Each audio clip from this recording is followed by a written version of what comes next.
விழுப்புரம் மாவட்டம் திருவண்ணைநல்லூரில் மலட்டாற்றில் ஏற்பட்ட வெள்ளப்பெருக்கில் 3 பள்ளி மாணவர்கள் அடித்து செல்லப்பட்டுள்ளனர். இது தொடர்பாக செய்தியாளர் காமராஜிடம் கேட்கலாம். காமராஜ், 3 பள்ளி மாணவர்கள் அடித்து செல்லப்பட்டுள்ளனர். அவர்களுடைய தற்போதைய நிலை என்ன? அவர்கள் காப்பாற்றப்பட்டார்களா? என்ன விவரம்?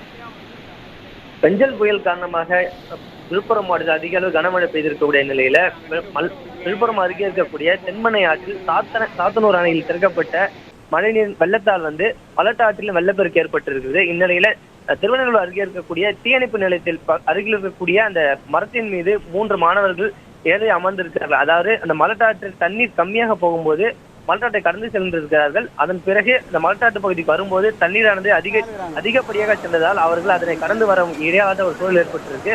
அந்த நிலையில தண்ணீர் வேகம் அதிகரித்து வந்ததால் அங்க இருக்கக்கூடிய மரத்தின் மேலே ஏறி அமர்ந்திருக்கிறார். இது தொடர்பாக அங்க இருக்கக்கூடிய தீயணைப்பு துறையினர் எவ்வளவோ முயற்சி செய்தும் அவர்களை அப்பகுதியிலிருந்து மீட்பதற்கான ஒரு நடவடிக்கை மேற்கொண்ட போது அவர் மீட்கொள்ளவில்லை. தண்ணீருடைய வேகம் அதிக லெவலில் செல்வதால் அவர்கள் மீட்பது என்பது ஒரு தொய்வு ஏற்பட்டிருக்கு.